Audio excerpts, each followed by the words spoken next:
Wonderful, you made it through the first workout. You're probably a little bit sore, but that's okay. We're just going to keep pushing through. Remember to keep the elbows in, spread the fingertips to give yourself a wider base, and keep the body in a straight line as you push up. Jumping jacks are a great cardio exercise, and they also develop motor control and coordination. When squatting, remember you bend first at the hips, then at the knees as you lower your body to the ground. Your feet should remain flat during this entire exercise, and remember to push up through the heels. High knees is another great cardio exercise. Your goal is to get your thigh parallel to the ground, so you gotta get those knees up.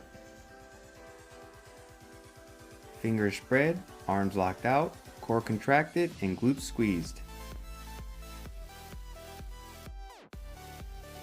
Stay on your toes, keep your body straight, keep those elbows in, and lower yourself only as far as you can go to maintain proper form. And remember to breathe. With modified jumping jacks, you'll train the same muscles as you do with normal jumping jacks. You'll still develop coordination and motor skills without the high impact. Remember, your goal is to lower yourself to the box and then come back up immediately. If you do find that you fall down, just stand back up, reset, and lower slowly. With modified high knees, you still get to train those hip flexors and those core muscles without the high impact. Another way to make plank easier is to spread the feet.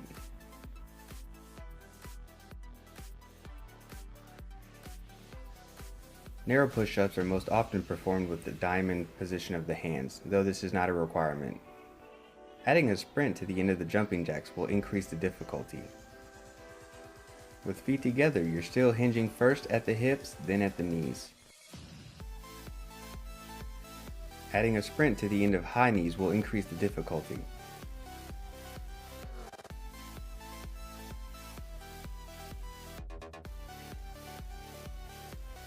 You can go as wide as you feel comfortable on these. Notice that the sprint now is 15 seconds instead of 10.